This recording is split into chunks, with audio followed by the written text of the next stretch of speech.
हमके रोज खिलावता। अनर मनर घुघुआ मामा हमके रोज खिलावता।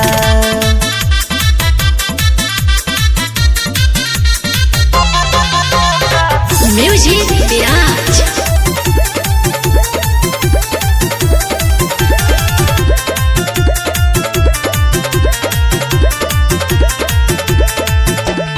एक नंबर खुरपाती बाटे पियावा मिलल बा पागल।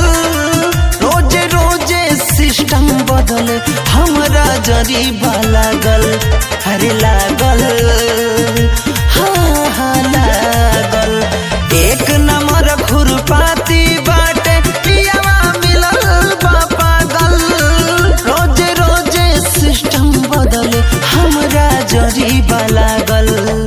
बचपन में झुन झुन से खेलनी हाथ में बाड़ी धरावता। बचपन में झुन झुन से खेलनी हाथ में बाड़ी धरावता।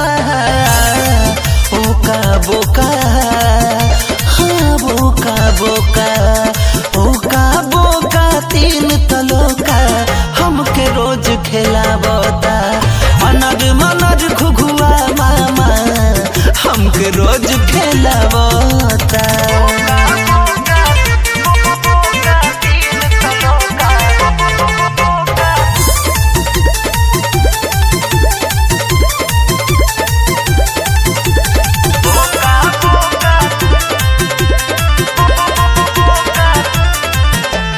ना जाने ये खेल में ये करा मिला था कवन मिठाई।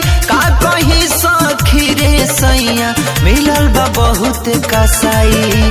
कसाई हाँ कसाई। ना जाने ये खेल में ये करा मिला था कवन मिठाई।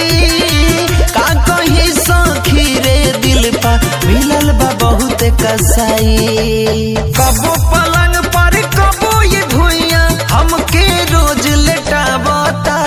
कबो पलंग पर कबो ये भुइया हमके रोज लेटावता।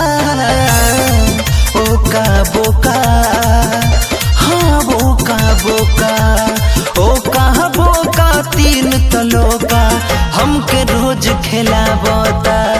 अनर मनर घुघुआ मामा हमके रोज खिलावता। अरे कहाँ जाइए दादा।